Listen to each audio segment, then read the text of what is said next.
a friend of mine asked, when will I stop writing? And my answer was, when I stop breathing. In fact, I'm still writing a third book beside my first two books here. And let me start with the topic. The Vietnam War has been extensively studied, but misconception about its causes and causal outcome persists. Commonly, the fall of South Vietnam is seen as a moral victory for peace and reunification.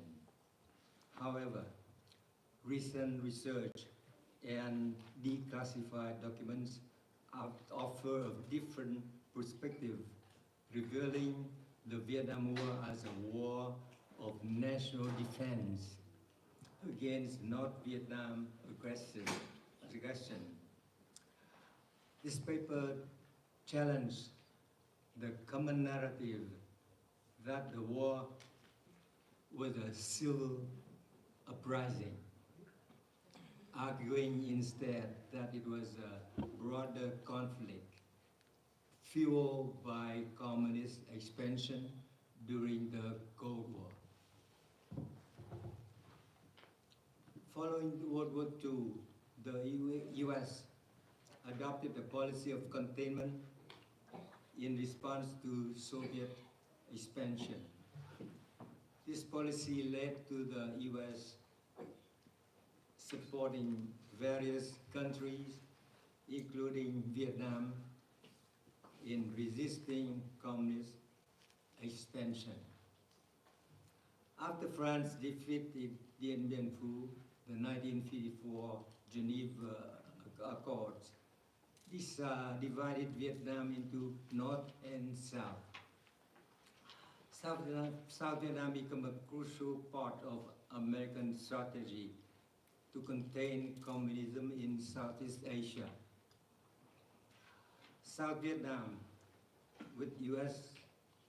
backing, stabilized politically and economically, preparing for possible communist invasion. The U.S. advocated for a conventional army, while South Vietnam wanted a force tailored to counter insurgency and pacification of a rural countryside. The U.S. approach left South Vietnam vulnerable to guerrilla tactics employed by the North. Why South Vietnam had to defend itself? There are three main reasons. First, the brutal land reform in North Vietnam. Second, Ho Chi Minh preparation for war. And third, North Vietnamese subordination to Chinese control. Ho Chi Minh land reform, celebrated in the West as a success, was in fact a brutal campaign that used kangaroo court to eliminate political rivals and consolidate power.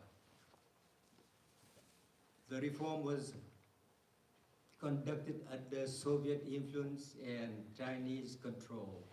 The claim of the reform was social justice by redistribution of land from the rich to the landless. What was billed as a land redistribution quickly turned into a nationalization, with peasants losing ownership and becoming dependent on state-controlled labor. The land reform was a political tool. The land reform was a political tool for consolidation of power, with estimates of over 170,000 victims. Whole use of terror to suppress dissident mirror Stalin and Mao methods. By 1956, Ho began preparing a war by secretly training young men for North Vietnamese to conventional warfare and guerrilla warfare in the South. Western scholars largely ignore these preparations, misinterpretation them as a part of a peaceful unification process. Following the Geneva Accord, North Vietnam set up a sleepy agent and weapon cache in South. Terrorist activities, including assassination, were used to destabilize the region in the South. In 1959, Ho initiated the concerted uprising that led to the formation of the so-called National Liberation Front in December 1960. This falsely portrayed itself as the South Vietnamese resistance movement. The conflict was dubbed a civil war.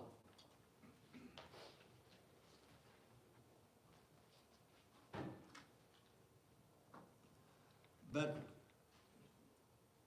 it is an invasion orchestrated by North Vietnam. The National Liberation Front was merely a front for Hanoi's aggression, and many US officials, especially on the left, misunderstood the nature of the war and advocate for negotiation and weakening South Vietnamese resistance. The conventional war referred to combat that violate traditional norms of war, such as wearing uniform or following international convention. Guerrilla warfare is a prime example of this unconventional warfare. In Vietnam, the guerrilla forces were embedded in local communist party cells, they call chi bộ xã or village chapter, which secretly coordinated military operation, recruited fighters, and maintained logistical support. The party secretary led these cells, which really rely on both voluntary and coerced support from villagers. These villages chapters were critical to the communist insurgency. They provided leadership, fighter, and support to guerrilla operation, and gaining villagers' trust through empathy and fear allowed the communists to control the region. Communist agents infiltrated villages, initiate initially poses as sympathizer. They exploited grievance such as corruption and gain control, gain the trust, and later coerced the villages into supporting the insurgency.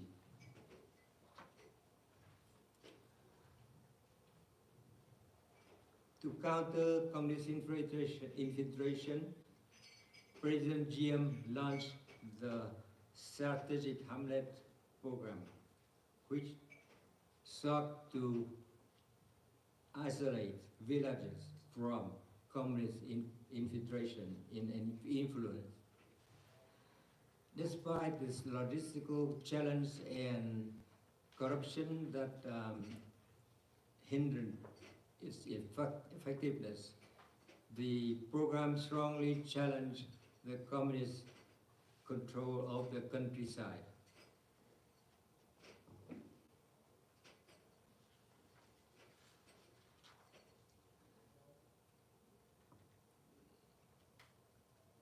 Terrorism play a key role in the communist strategy, using fear to control the civilian population.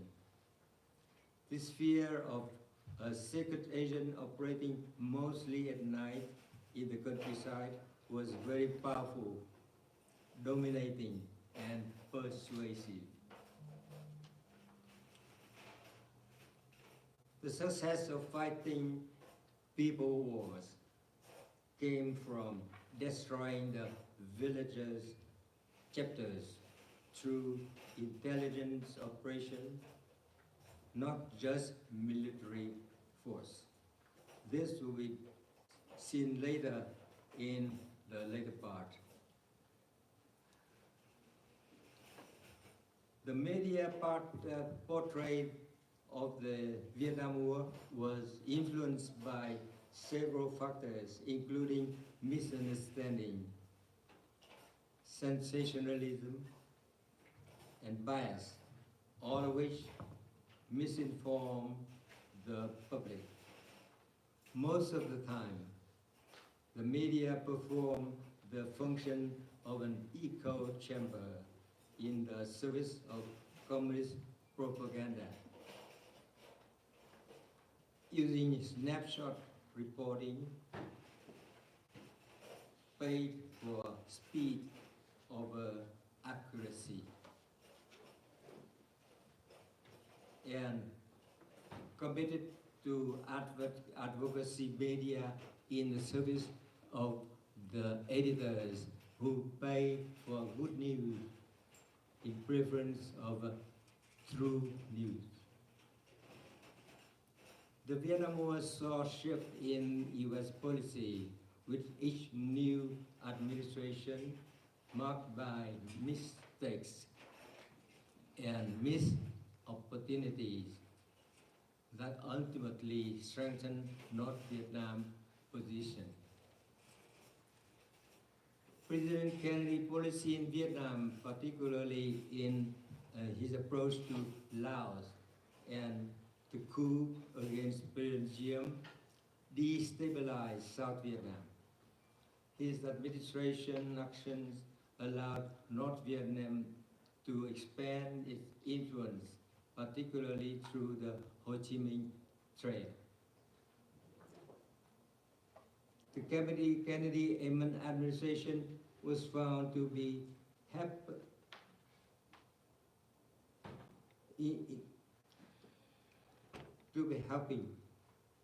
the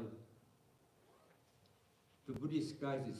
Yeah. A mysterious explosion killing 7 civilian, mostly Buddhists, take place on the 8th of May 1963 and trigger accusation of religious persecution, which never happened, and it was really revealed to be largely fabricated. Media coverage of this crisis led to international condemnation of the Diem government, setting the stage for the coup. And high-level Kennedy aides like Harriman, Hilsman, and Forrestal, etc., were responsible for the coup that overthrew President Diem in November 1963. And a subsequent UN investigation revealed no evidence of systemic religious persecution, exposing the crisis as a propaganda fraud.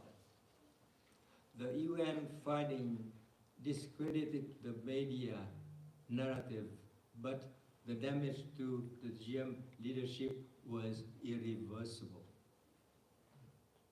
The Diem coup created a power vacuum, allowing communist forces to expand. The resulting instability contributed to the eventual escalation of US military involvement under President Johnson.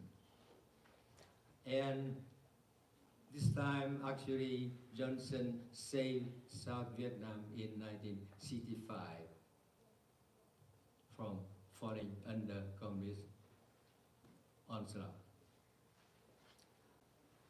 Johnson's approach to Vietnam War accepted the concept of limited war,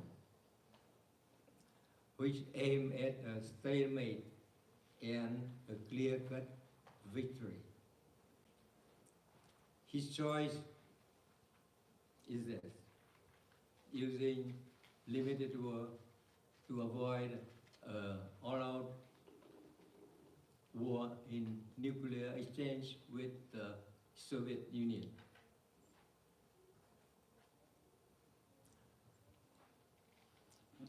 His trusted advisor ignored military advice and failed to confront North Vietnamese total war using his limited war. Despite US air operation, North Vietnam continued to safely receive arms through the Chinese borders and the seaport of Haiphong, and send men and war supply to the south through the Ho Chi Minh Trail, making US efforts ineffective. Johnson and McNamara's restriction on military operation limited the effectiveness of US air power, weakening the ability to disrupt North Vietnam war effort. Johnson's limited war strategy designed to avoid escalation, aiming at a stalemate situation that denied a military victory for the US.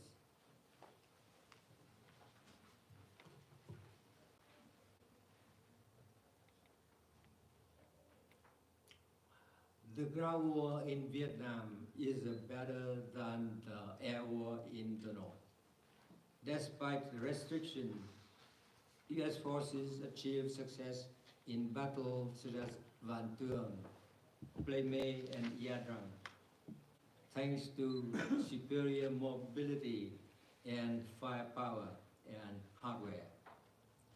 The search and destroy strategy focused on disrupting communist forces and supply line had mixed results, but helped stabilize South Vietnam and push back communist forces. Operation called Search and Destroy Operation displaced many civilians, some of whom later defected to South Vietnam, weakening communist forces. These operations also disrupted enemy logistics, leading to a decline in morale. The search and destroy missions hit the communists at their stronghold, liberating the peasants from under captive and even caused elements of the communist infrastructure to change allegiance. And intelligence from deserter caused more and more disruption of communist infrastructure. The third offensive of 1968 operation and the defeat of communists resulted in the paralysis of communist infrastructure in South Vietnam. And this is the reason why they have to launch the 1972 offensive to hope to renew their infrastructure in the countryside. The third offensive and the defeat of communists result in the paralysis of communist infrastructure in South Vietnam. The next issue is the last one, the Cold War and the fall of South Vietnam. The U.S.'s involvement in Vietnam was rooted in Cold War geopolitics, with the goal of containing the spread of communism. McNamara's policy of self-restraint in armed development weakened the U.S. defense capabilities strategically and contributing to the loss of nuclear superiority to the Soviet Union. By early 1970, the Soviet Union had gained nuclear parity with the US and shifting the balance of power and contributing to strategic uncertainty. The strategic fallout led to the US disengagement from South Vietnam, which was purely political and self-inflicted, as domestic support for the war dwindled and Congress cut aid to South Vietnam. Had the U.S. continued to support South Vietnam after the 1973 Paris Accord, it might have survived the communist takeover. The fall of South Vietnam resulted from strategic misjudgment and premature disengagement. After successfully repelling North Vietnam in 1972 offensive, South Vietnam could have survived had the U.S. honored the 1973 Paris Accord and responded to violation by North Vietnamese. A few more years of support, perhaps until Reagan's 1980 inauguration, might have preserved South Vietnamese independence. Unfortunately, this did not happen. That is all I have to say. Thank you very much.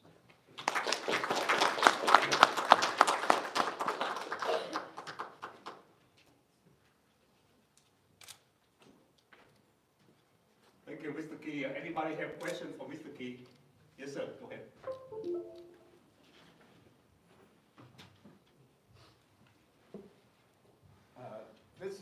Roland Mayu. I'm from, I belong to the Vietnam veterans. Question about Ho Chi Minh.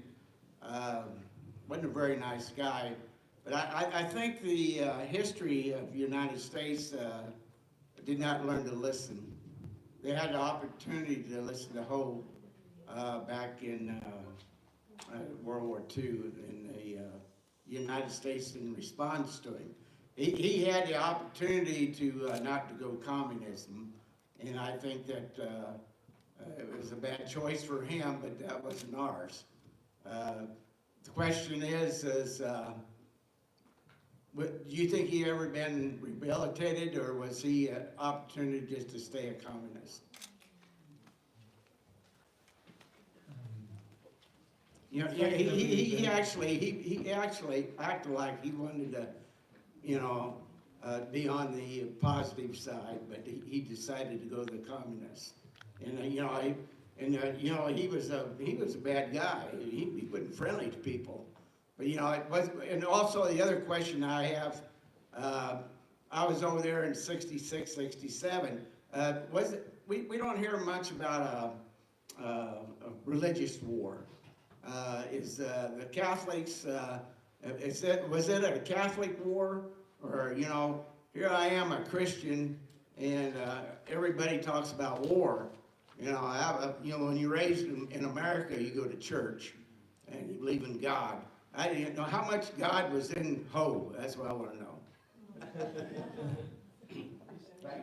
That is a very good question. From what I know, Ho had plenty of opportunity to show that he really loved Vietnam and he could live communisthood. That is a question that not true. The answer is this. Ho is a committed international communist. He always support Stalin and Mao. He calls Stalin grandpa because he's the uncle. So Stalin is up here. And he worshipped communism, and he committed to killing Vietnamese for the service of communism, like in the land reform in 1956. He killed 170, now this is an official record. It could be more, nobody knows, okay? But according to official records, 170,000 victims were found by official information. And he's so committed to communism that he tried to stay on as even after the bloody land reform. He stayed on to make more sacrifice by the Vietnamese for his ideology of communism. So there's no reason why he could be a friend of the free world of the United States, as somebody claimed. That is my answer. Yes. Can I? Yes. Okay. If you don't forget, in early 1900s, Ho Chi Minh, as a young man, left Vietnam on a merchant steamer to France. At that time, he about 20-something, and he contact with the communists of France, and he a member of the second Commentator, and he's founding member of the Communist Party. And after that time, he went to Moscow and attend the university for spy. And for missing years, he come back to China and create the Vietnam Communist Party. Firstly, the Indochina Communist Party. So the time when he contacted America is about 1940 something. That means he too dedicated to communism. He ran his bread, cannot washed. So remember that fact. So do never believe that Ho Chi Minh or any communist will revert their ideology. Well, he had it mixed up. He should put God then country. And Yeah. God probably wanted to let him do that. Okay, thank you so much. Thank you. No, thank you. Very good answer. Thank you. Thank you for that great question. Without further ado, I would like to introduce our next speaker is Mr. Michael Peavey. Though before I read his bio, his topic is about concentration camp in Vietnam, which he lived through for 10 years after the Vietnam War. As a military officer, he was punished. So his brief bio is that he got a BA in political science from Phan University, graduated at Victoria in 1975, got a BS in electrical engineer from the University of Texas in 1998, and an MS in engineering management, National Technological University at Colorado in 2001. He worked in the U.S. Embassy counterterrorism program, a translator from 1965 to 1966, graduated from Political Warfare College and was a company commander for 5th Infantry Division,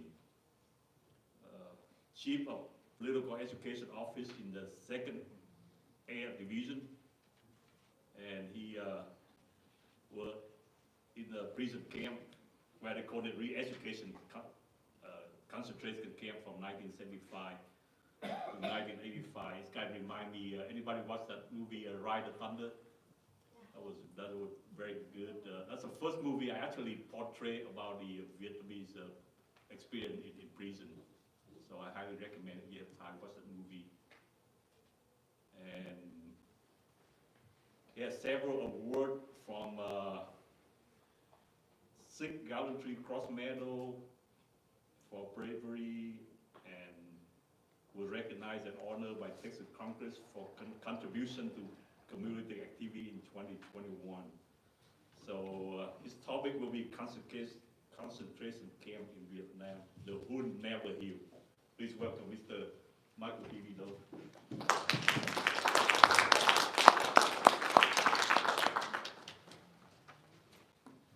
Thank you, Mr. Dr. Nguyen, for nice introduction. And thank you, everyone, for coming today. Help me make me encourage me. And I think, a lot of you Vietnamese, I would rather speak Vietnamese. But that's kidding. All right. I prepare my presentation for 20 minutes. But, when I practice, I have to, take up some section to make sure that I will speak clearly to you and got enough time. So I skipped the introduction section. Please go to slide 3, please. Okay. I would like to talk about the deception. How come hundreds of thousands of South Vietnamese soldiers, officers, and civil servants go to concentration camp easy like a sheep go to the shed? Because of, we call it great deception made by the communist Vietnam.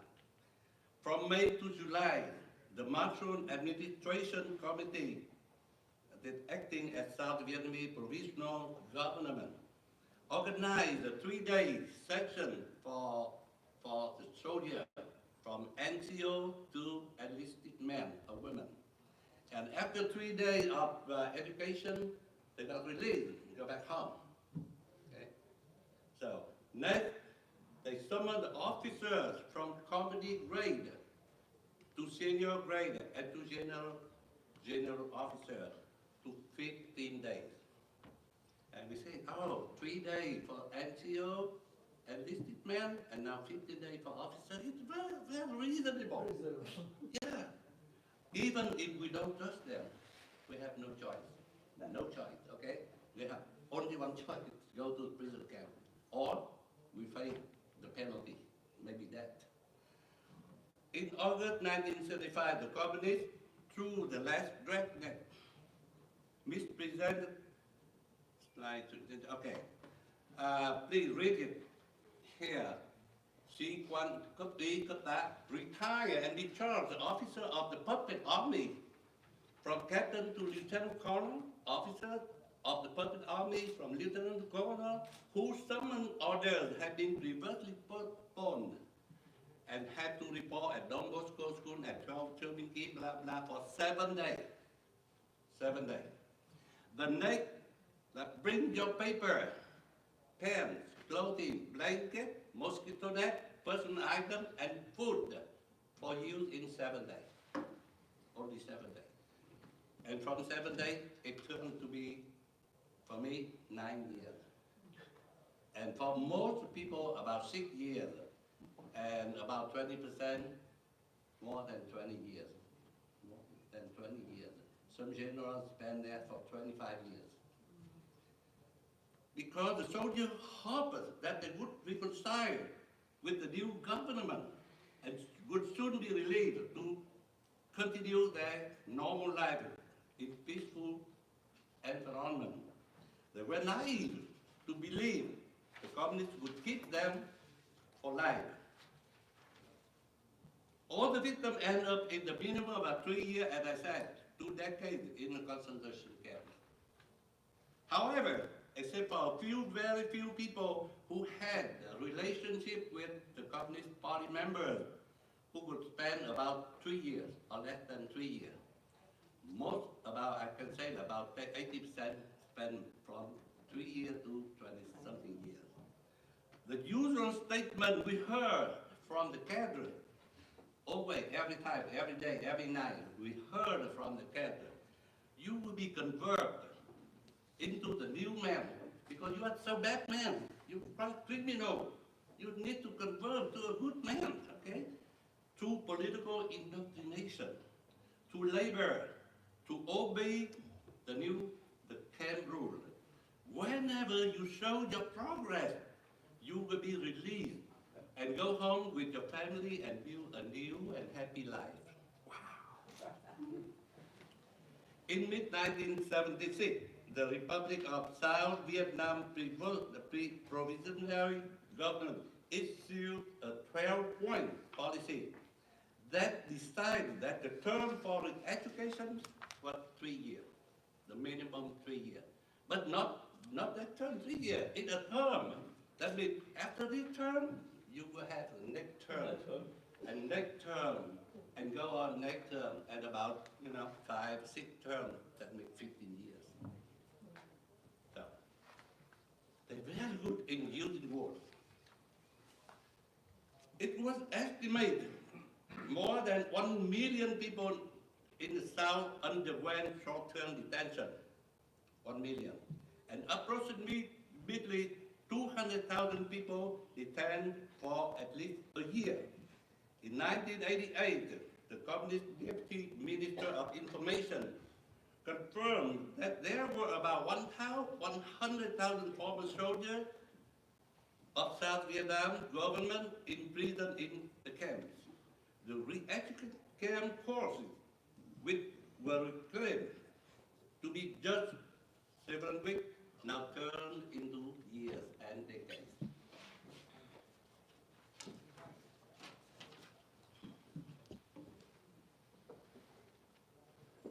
Okay, I will talk about the camp condition and work and indoctrination and punishment. That are three main items. Although South Vietnamese surrendered and the country was unified, the Communist government considered the Southerner as enemies who would not readily accept the new government. Furthermore, 21st+ year of war had instilled in them a deep hate toward the South Vietnamese people, soldiers, and they were still afraid that hundreds of thousands of armed soldiers would form an opposing political force, causing a clear and imminent danger to their new regime. So without trial, the communists charged the soldier with betraying the country, betraying the fatherland, and being dangerous to the domestic security. Explaining the reason for not bringing the soldier to the trial, they said, oh, the trial is a hard punishment. You do not deserve it, okay? You deserve education, not punishment, okay? So that's why they opened the concentration camp. They believe, as they said, that the education policy is more humane than prosecuting at criminal court. The re-education policy was a convenient way for the communists to eliminate at least disable or isolate the former enemy from the people, as well as to retaliate against the people, against the opponents. And communists were very worried that the elite officers and politicians still influence the people in South Vietnam. I talk about the camp condition was extremely inhuman. We were provided with very little food every day. For each meal, we have a few slices of cassava root, very few slices, dotted with some rice. And we don't eat the normal cassava. We were supplied with the cassava imported from India. It's very toxic. That kind, they call it H34 cassava. That used to make a plastic paper, not to feed people. Okay. And 3 times in a year, to celebrate the holiday, we were given a small piece of meat that size, a thumb, and mostly bone and skin. Okay, we rarely see the meat. A former urban artillery battalion commander who lost his teeth when in prison stated, we didn't have anything to eat. We only got rice a day, 1 day a month. He's so happy, 1 day a month with rice. We only cassava. For the remaining days, they fed us with white radish, potato, and corn.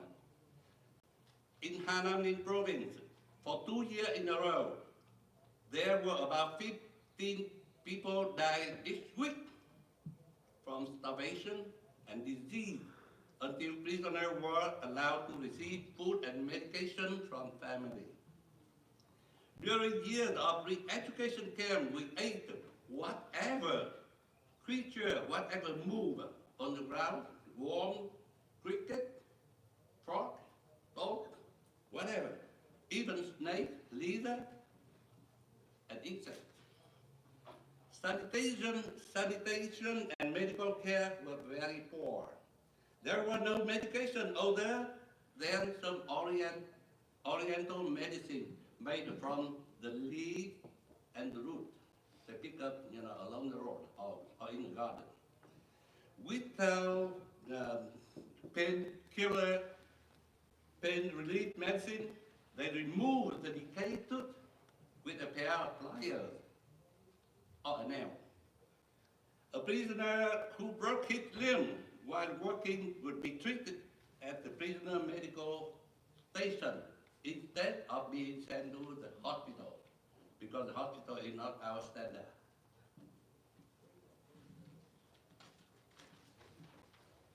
Whoever have ever lived under communism would understand, would know that in communist society, there's different level of treatment for different classes of people. from top party member to the common people, there are 12 levels of treatment. Adjunct gang re-education camp in Thanh Hoa province, about 100 prisoners died of lack of food and untreated illnesses. At my camp, Xuân Phước, we work 8 hours a day on the field under the scorching sunshine of torrential rain. In the beginning, we had to clear the bushes and cut down the trees to convert the jungle into the land. The camp set the daily quota for each prisoner, we must dig a minimum of 20 holes per day. The hole is about 20 by 20 and 20 to plant the cassava root. The quota increased day by day until sometimes it goes up to 54 or 50 or 60 holes per day. And we have to finish it. Without finishing the quota that day, we were not allowed to go to the stream to take a bath. So we have to go back to the camp dirty and sweaty. And at some of the camp, prisoners were forced to clear vast areas that previously were minefield. Many people lost their lives or had their limbs amputated. Prisoners at all the camps were forced to dig 10-meter long canal every day to cut the cubic meter of wood for the camp to use in the kitchen. And we do the manual work with using our hand and the tool, whatever tool we made in the camp. We can make every kind of tool. We can make saw, we can file, we can make a knife from whatever we pick up on the field. Okay. And the prisoner death rate was very high, thanks to starvation, disease, and hard work, and hard punishment. Some academic study by American researchers gave a total of 160,000 people who died in concentration camps.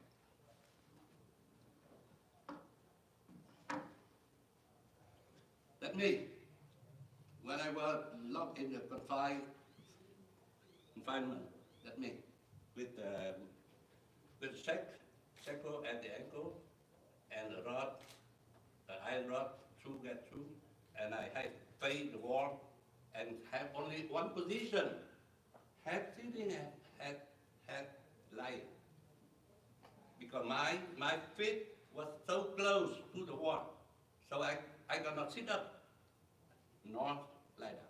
Okay, I have the only one position. The first, now talk about indoctrination.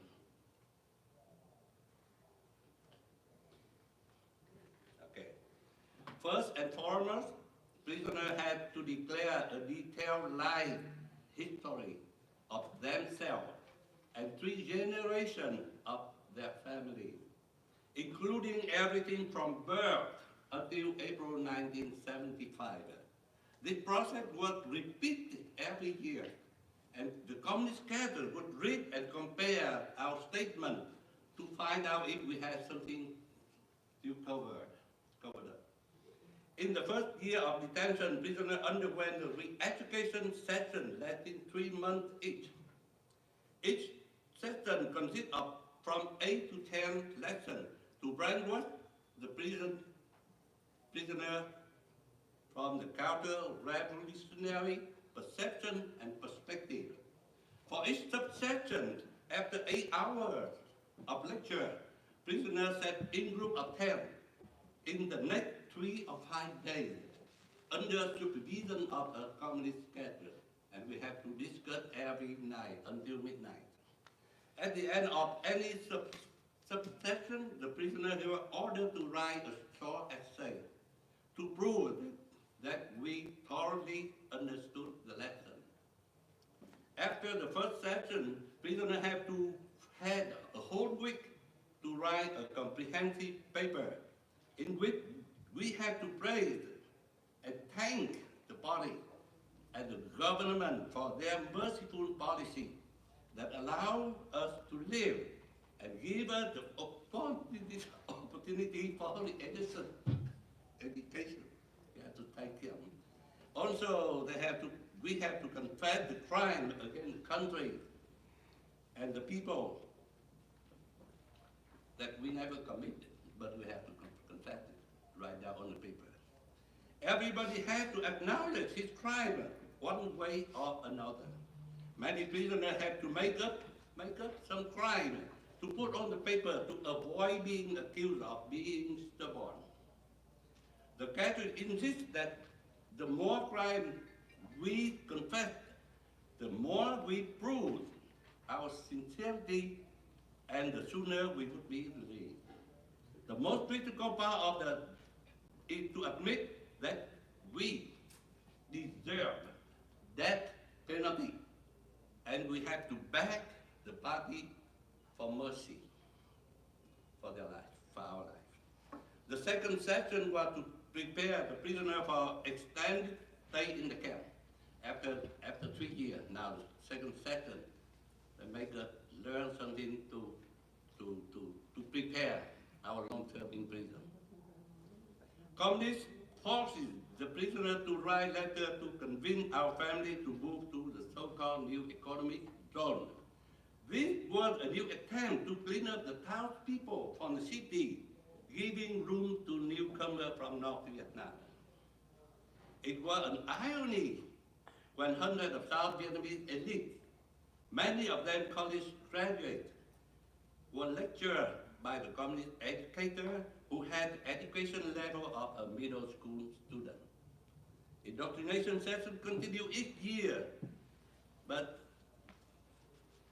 when time goes on, it less term than the first year. Now, the cruel punishment. Although we predicted bloodbath did not happen, indiscriminated killing were carried out in the camp. Not happened after 75, but it gradually happened in the camp. Prisoner was shot dead at the scene if they attempt to escape. A camp in Mekong Delta, a region that previously was communist secret zone, they would mercilessly beat and kill prisoners for no reason at all. They can punish prisoners who express their mistrust towards the government, the communism, and who violate the camp rule or did not work hard enough, by locking them in confinement for months, like you see that. And the prisoner will set on a cement platform with both leg, ankle, tight shackle. The orderly would lock both his leg and ankle with very tight shackle. It was given a meal consisting of approximately 2 spoons of rice, and then much water, salt water. More rice, a lot of water, salt water. And we have 1 meal per day. The punishment could last 1 or 2 months and longer until the prisoner becomes a walking skeleton. At Camp Suối Máu K5 1977, because of a minor rule violation, I was forced into a small army container with 2 other fellow prisoners. The container was sealed and put in the open air in summer when the temperature rises up to 40-something degrees C.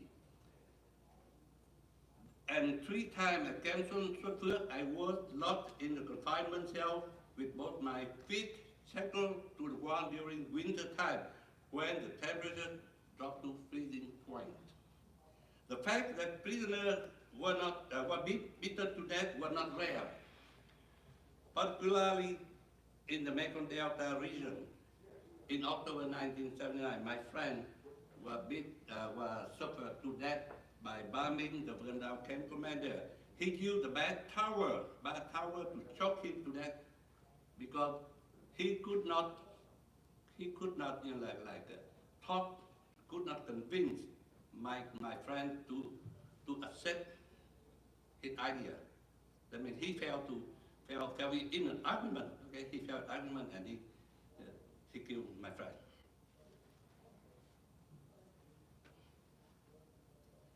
Okay.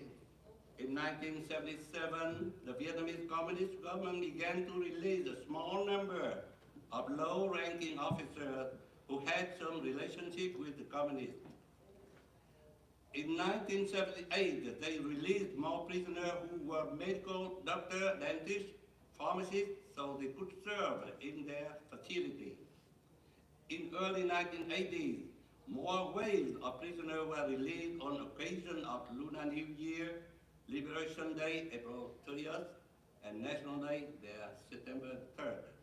Many prisoners were required to relocate with the family to the new economic zone in remote area of work in a collective home. After going back to their hometown, prisoners were put under house arrest for at least 1 year. Every week, they have to report to the local police what daily activities.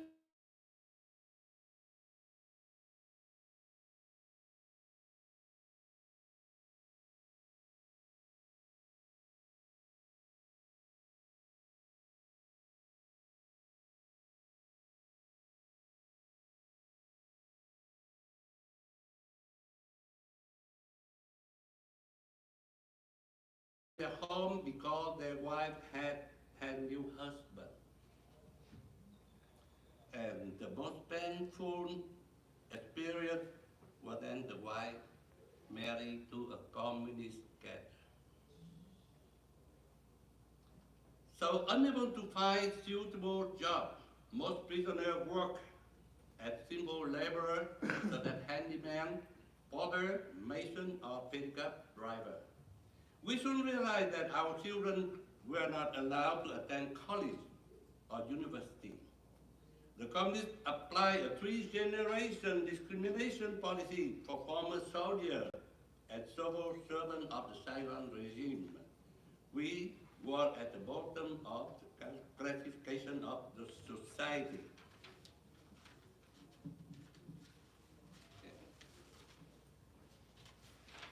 That part. Okay.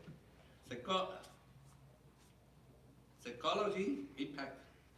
Physically or mentally, a man endurance has limit. Over that point, he might break and surrender. We would do anything to get out of the circumstances. Many of us overcame the fear and endured the torture to keep our faith and to be loyal to our ideology. We knew communists were never satisfied with whatever the prisoner confessed.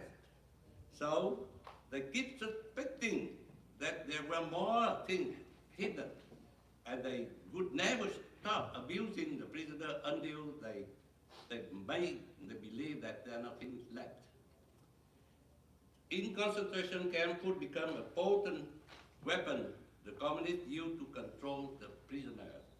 Hunger could transform a man into a devil or an informant. Everybody was haunted by food. It was the only thing we talked about day and night, even in our dream. We would rather receive a lot of us, like we consider the hero, because they would rather receive back grading and reduce ration than surrender to the hardship. Today, decades after our ordeal, we still have nightmares. In our dream, we were stuck in the Resếarcher camp, surrounded by hundreds of inmates, while we acknowledged that we had a house in the United States, a happy life, but we couldn't come back. That is in our dream, okay? Still happy. The more we struggled, the more we were bogged down in misery. In our dream, we were haunted by the stench of dead body, human flesh, and we were lying among the decayed dead prisoner. Okay, so because I cannot describe everything, in about 20 minutes, so I have this book. If you are interested, okay, I have here on the table now, and this my story in 10 years of year in prison camp, and that concludes my presentation. Thank you very much.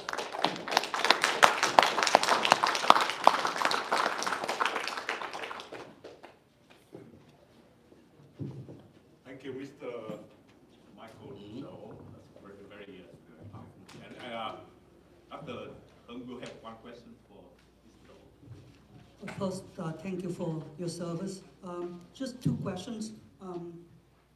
The first one, I was reminded of Father Nguyen. He spoke about the fact that you put so many men of reproductive age into concentration camp is an effective sterilization of the whole Vietnamese population in the South.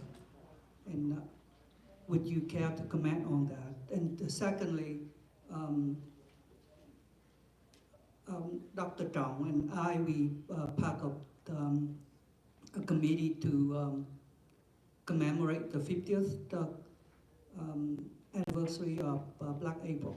And ever since we announced that, we've been receiving a lot of emails from families that detailed about the family that were lost in the concentration camps. I think right now we have the numbers that I have is 920 something people. That brought up the question of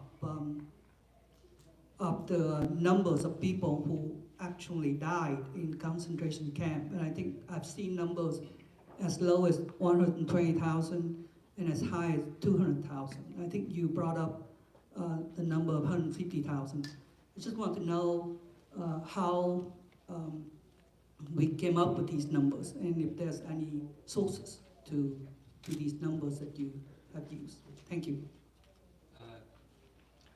Thank you very much. Okay, for the first question, I would say, each camp have a different treatment, different policies. Of course, they have the sole policy from the central, but when they apply to the camp, it would rely on the camp leader, the camp commander, and he's the king, he's the emperor of the camp. So maybe Mr. Linh Mục Nguyen experience different than mine. So you can talk to different people, you will have a different story. So I cannot comment on whatever Mr. Lê said. And for the second question, the number. Until now, 50 years after 75, the communists still not declare, not give the public the number of how many camps they built, how many prisoners they keep. But I have in my, somewhere in here, I have the number because I look on CIA database, and some from the communist prime minister, and like I said, from communist prime minister of information. That's what we got. Other than that, we don't know anything. We don't know anything. The number of how many dead, how many prisoners, we don't really. So whatever we need in future, we need them.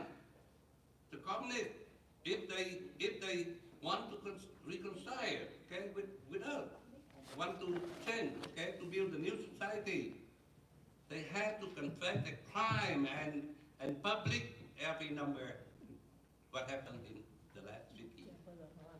Thank you. Yeah, one more question, please.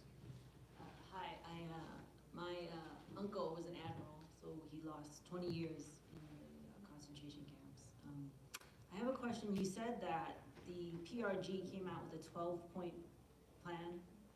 Was it the PRG or was it the North Communists, that put that together? Because there's a memoir out called The Memoir of a Vietnam, he claims that the PRG didn't have any power.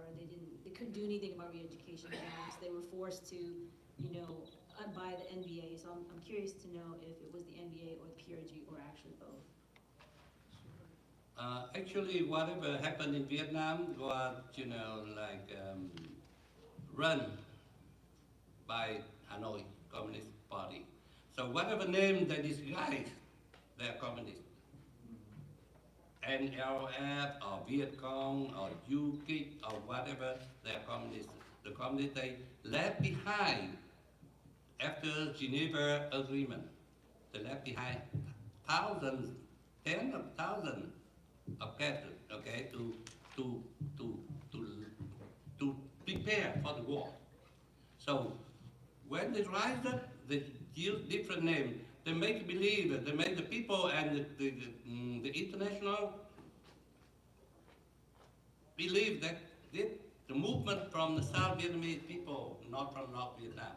But until 1960, December 1960, in the third Congress of Communist Party, they declared three targets, okay, three goals, three targets.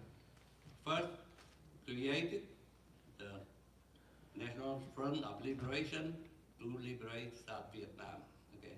Second, establish the socialists in North Vietnam. And the third, go forward to reunification. So from that, we believe, and we have proof, that everything happened in South Vietnam was the work of North Vietnam. Thank you. Yes, sir. Yeah, one more question. I would like to make a statement, if I may. My apologies to Anton too. Don't worry, but, you have all the time.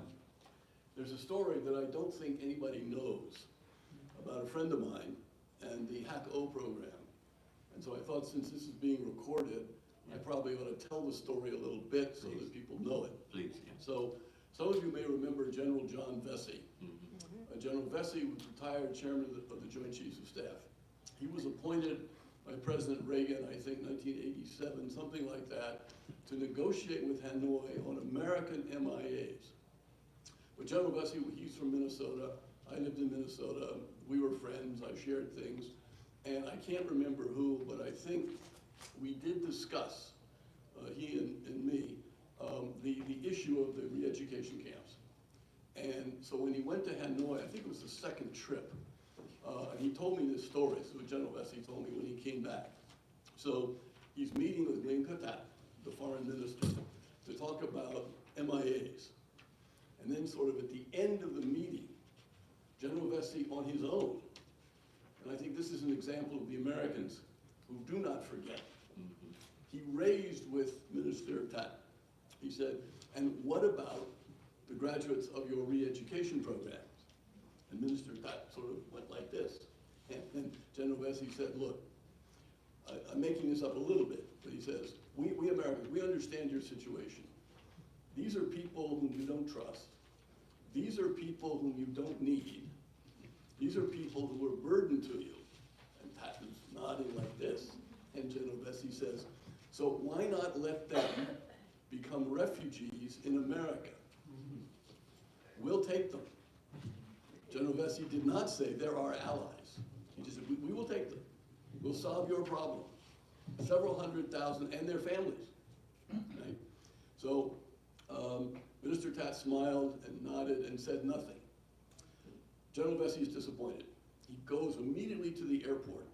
He's about to get on the plane to fly out, and some Vietnamese official comes running over and says, General, there's a phone call for you. He doesn't know what's going on, so he walks over to the hangar, picks up the phone. It's Minister Nguyen who says, you can have them. Wow. Thank you for that story, and we are really grateful for that, and not only General Vesey, but also Senator John McCain. He sponsored the bill, and that's how a lot of Vietnamese like Mr. Ph.D. was able to come to America. So we're forever grateful for that. Thank you for that story, Dr. Stephen Chang. Next, last but not least, Dr. Trong Phan. He's a retired U.S. Air Force Chief Engineer for the Personnel System Division. For 34 years with the Department of Defense, he oversaw technical support for about over $10 million in promotion board automation. He also a Longhorn, a University of Texas grad, U.S. Air Force War College, Squadrons Officer School. He also received his Master in Science in System Engineering and MBA in Business Administration from St. Mary University, and a Ph.D. in Applied Management Decision Science from Nguyen University. And he also a recipient of U.S. Air Force Material Command Science and Engineering Korea Achievement Award. And he's currently a president of board of Vietnamese American Community of the USA. He's a regular commentator on Radio Saigon and Saigon broadcasts. He co-founded One Bread, a homeless ministry and advocate for faith and justice, and a champion for freedom of religion. And as a fellow Catholic, I really like his topic about how, well, I will let him introduce the topic about the religious persecution in Vietnam. Thank you. Thank you, Nhatthien. And well, I'm standing between you and dinner, so I will be kind. I will be short. But since we're on the record line, I would like to recognize in March 1975, there 5 young men came to DC together because they have served in Vietnam when they in their 20s. And one of them is sitting right there, Mr. Steve Young. They saw the loss of Da Nang and they worried for the life of their loved one, their friends. So they get together and raise the questions of refugee, and their voices are heard. And the Congress eventually approved a program that accepts 150,000 Vietnamese refugees into the US.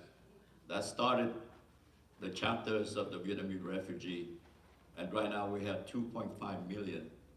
Thanks to you, sir.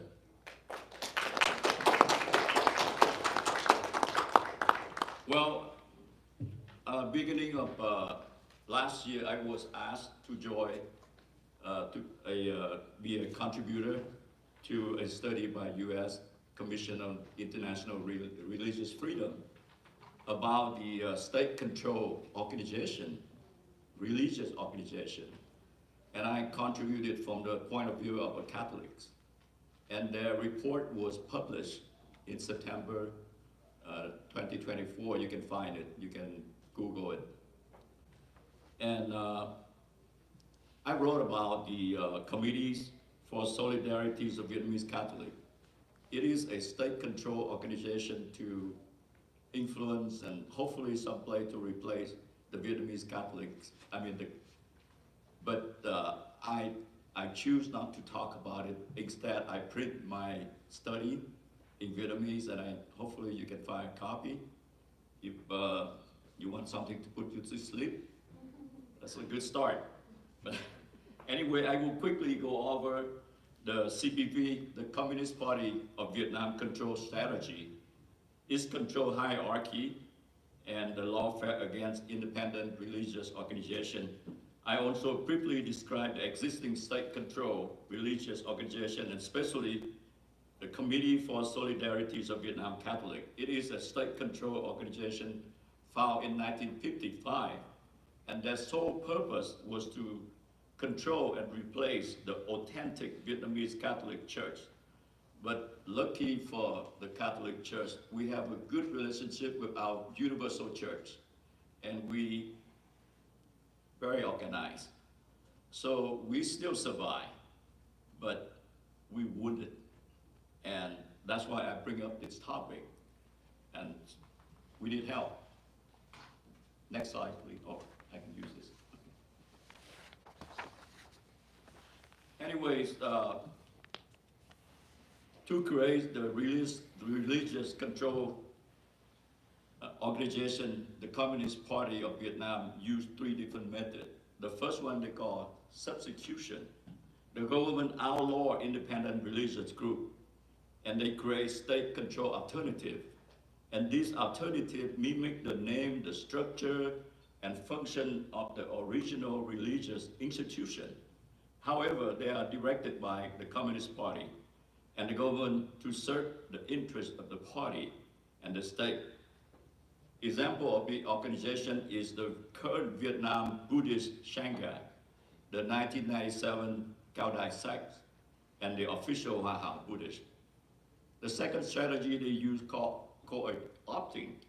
The government incentivizes compliance with the government policy by offering existing religious institutions legal recognition, easing restriction on them, and providing some permit to build religious facility.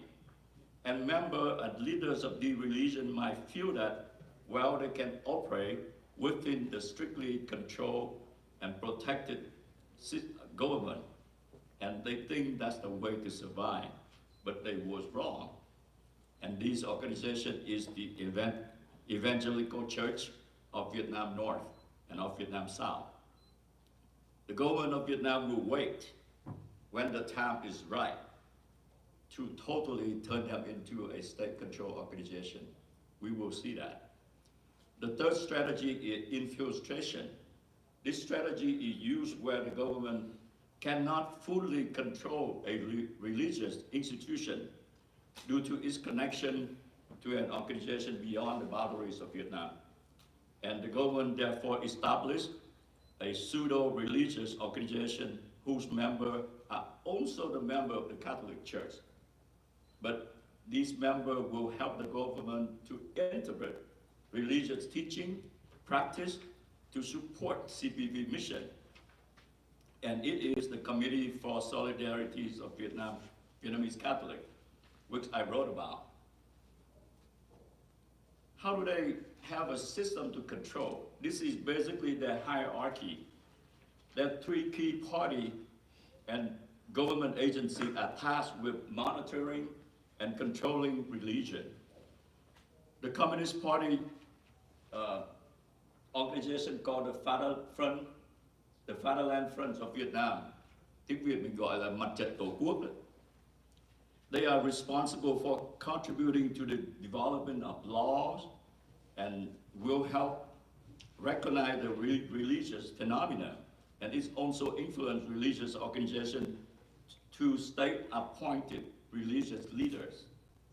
The second organization is on the right, you can see right there, is the Government Committee for Religious Affairs, which is under the Ministries of Home Affairs.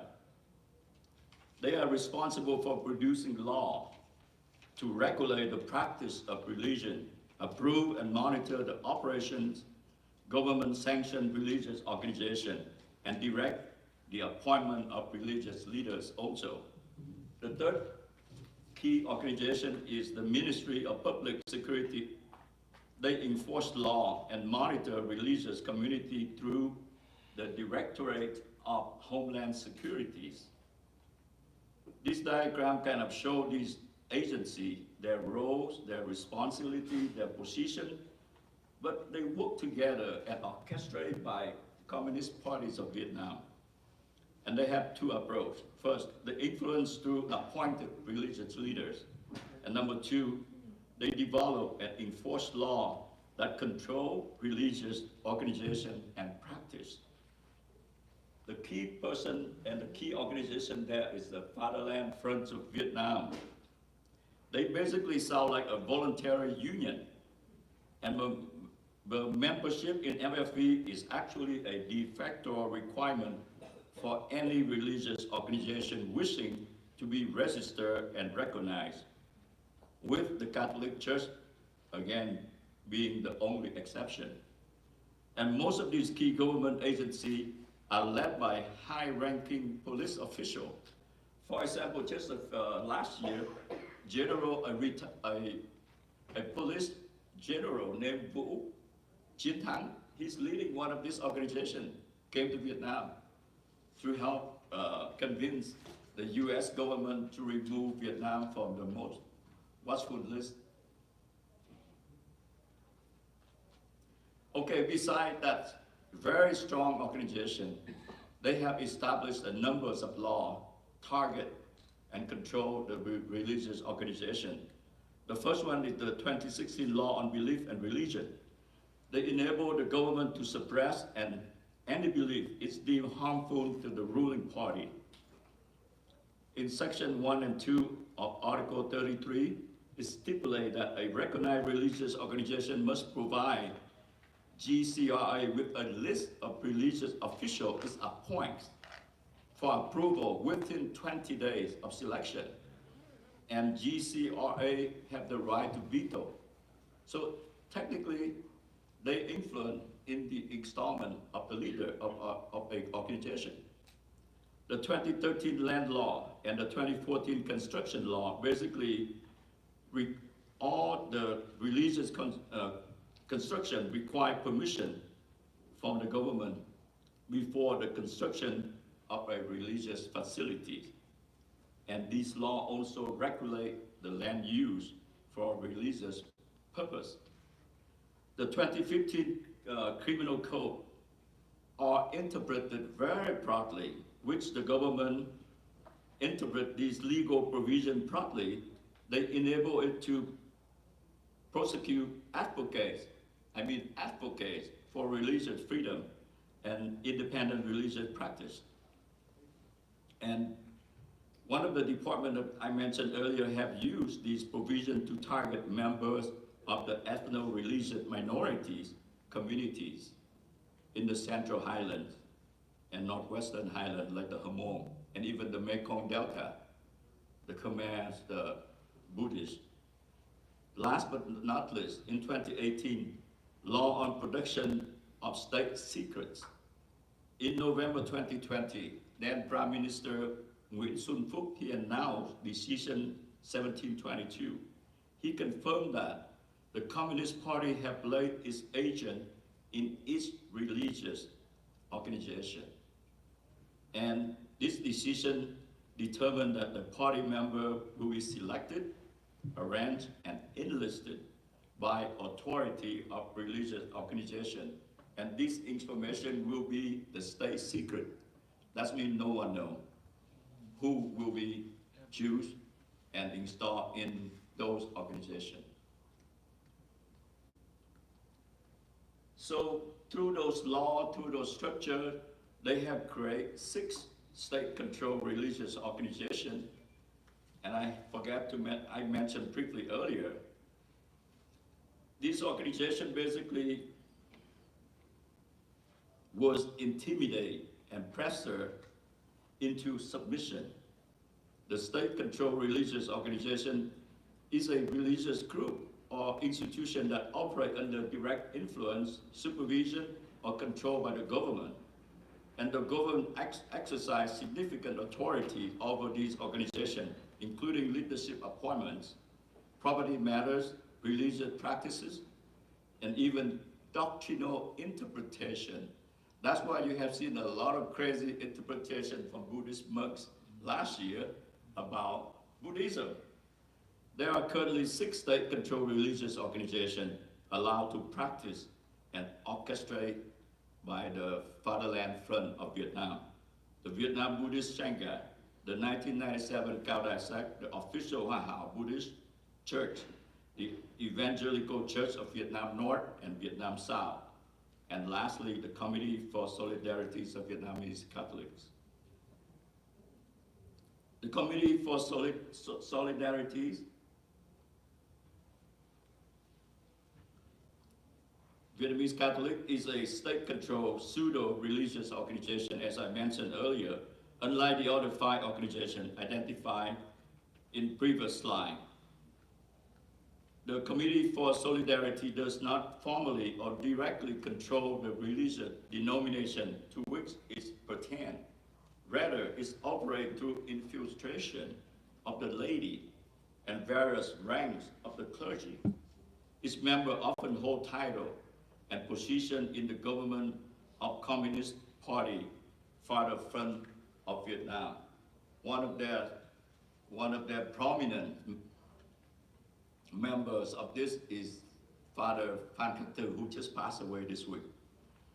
The strategy of infiltration includes the appointment of religious leaders, provide differential treatment of the member of the church. They even control the publication of religious material. They did that for many years. And in Catholics, church in Vietnam, we only have 2 newspapers, and both papers was paid, controlled, written by the FFV. So through this particular organization, the government also interfered in communication between Catholic clergy and believer, as well as between believer and the Catholic institution around the world, including the Vatican. Finally, the government engaged in suppression of Vietnamese Catholics who oppose or critical of this particular organization. How can we do to help our religious organization if they still can operate in Vietnam and survive in Vietnam like the Catholics?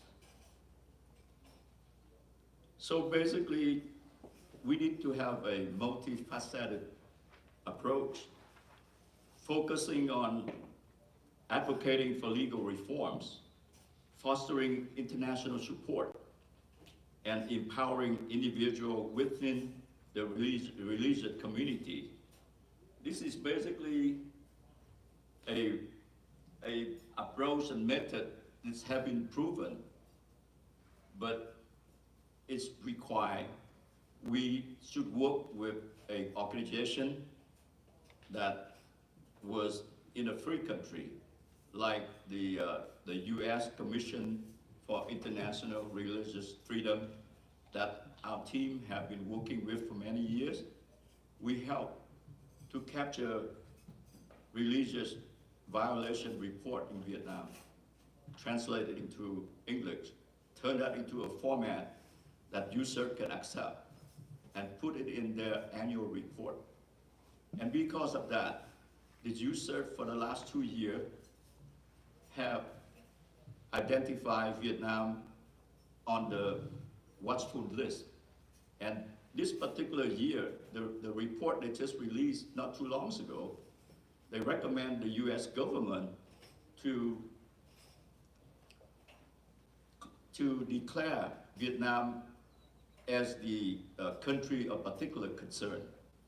And if Vietnam was declared as a country of particular concern by the US government, there's economic sanction. And I think with that, hopefully, the government will back down. But it's still a long way to go. So basically, this is the organization that was founded by US Congress. And I know that someone in the previous presentation that I attend have mentioned this organization. They were formed to become like a US watchful eye for all religion worldwide. And the Vietnamese American, like us, could be a part of their team, could work with them to bring your religion, either Buddhism, either Cao Dai, Hoa Hao, or myself as a Catholic, be an ear and eyes for this organization. So the story of religious violation will be told. And the decision by the US government might influence, and our religious organization might have a chance. That's basically my talk. Thank you.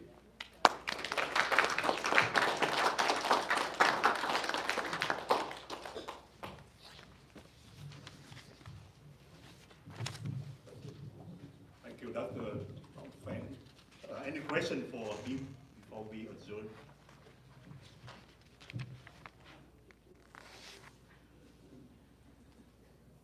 I have a question. I have lots of questions. Thank you for your presentation. I was in Vietnam maybe a year ago engaging with a Buddhist institution. I feel like it was government moderated, but you said, empower individuals, and so I'm asking how, and then how do you protect them? So when I went to this particular Buddhist institution, one of the nuns, we wanted to talk to her, and she wouldn't talk to us because she had talked to Americans before, and she said something, and I don't know what she said. But then the government came and they shaved her head, and that's all they did. But it's a message, right, for something worse. So we're out here in America. How can we protect, or how can we empower people? I'm just wondering if you have any ideas for those actually in the country, other than the committee. Right. I mean, it takes a lot of courage for people in Vietnam to really express their true feeling, the story. But also they have to step out their comfort zone. Somebody have to sacrifice. So, but anyway, if their story being told, and if the violation is a true violation, and we can report with picture, with true story, in a way, it also a protection. And we've done a lot of that. We've done a lot of that, especially in the Catholic communities. Every violation was reported and shared with users. But of course, we need the cooperation from the victims. Another question? Not yet. Dr. Tương Vu. I have a question for Mr. Michael Do. Thank you for your great presentation. The question is, I don't have any evidence, but I've read somewhere that the original plan for these South Vietnamese, Republic of Vietnamese personnel, including government officials from a certain level up, and then military officers from maybe captain level up, to be held in North Vietnam for an indefinite period, for them just to die there, never to return. So that's kind of the original plan for them. And that's why the first 2 years or 3 years after they were taken to North Vietnam, they were not allowed to write any letters and communicate with their families. And then they had to change the plan because of Chinese invasion into North Vietnam. And so that area, by the Chinese border, when they kept these prisoners, were no longer safe. That's one reason. So they had to move them south. And the second reason was because of the boat people. They went to Southeast Asian countries and they kind of, testified a lot about these camps and the conditions that, they just lost contact with their loved ones and don't know whether they die or still alive and so on. So that's why they changed the original plan like around 1978, and that's when the family started to get the letters from their loved ones. So I wonder what you think about that. Thank you. Of course, the communists could not kill too many people after the war. You think about 1 million of South Vietnamese soldiers that included about 200,000 officers from lieutenant up to general. And they couldn't kill 200,000 soldiers at a time. And the best way is put them in concentration camp and kill them gradually by let them starve, let them punish them, torture them, and the bad thing is to make them work for the government. So we work hard We work hard to make money to build the camp. And beside that, we work hard to, our body will, day by day, will be, weaker, and we will die in prison. If nothing happens, if there are no connection, no involvement from the foreigner, from the United States, I could not be here today. I would be right now, some ashes, in some camp in Vietnam. That's okay. The second thing, every camp, like I said before, have the same policy from top, but the way they treat us, the way they carry out, okay, different. It depends on the camp commander. So when you think that they send the people to North Vietnam, it's more serious than some people sent to Central Vietnam, it's not true.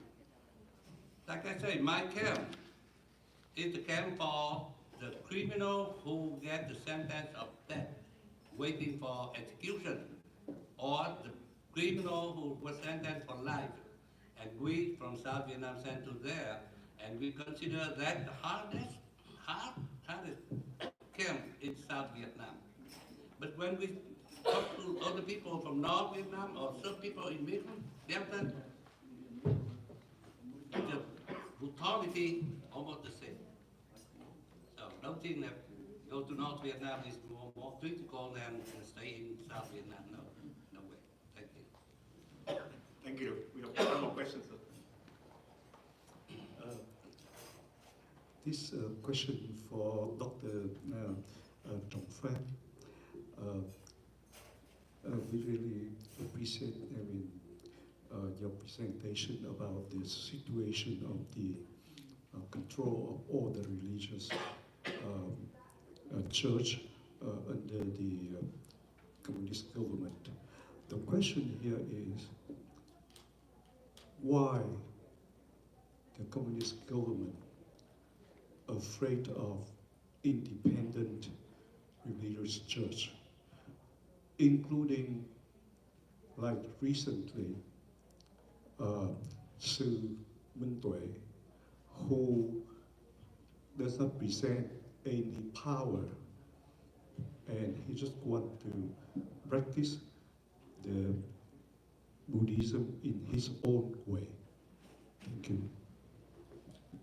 Yeah, thank you. It's a very good question.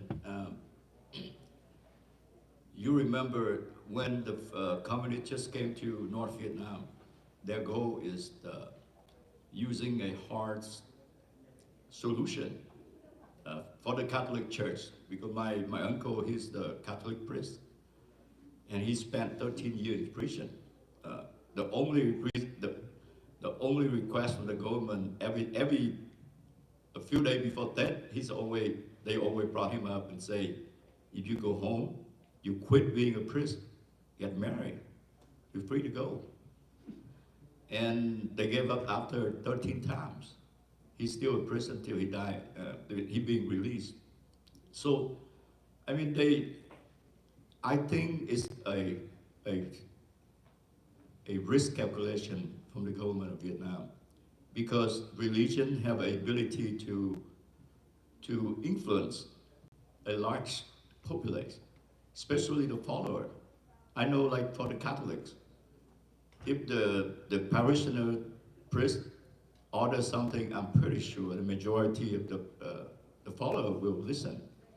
So that's a huge risk factor if those priests is not complying with the government policies. There's a factor that will influence, that will threaten their sole authorities of control. And that's one of the reasons I thought of. But I'm pretty sure, I don't know if Mr. Kỳ is also a Catholic, and also you understand this topic very well. You have anything to offer, sir?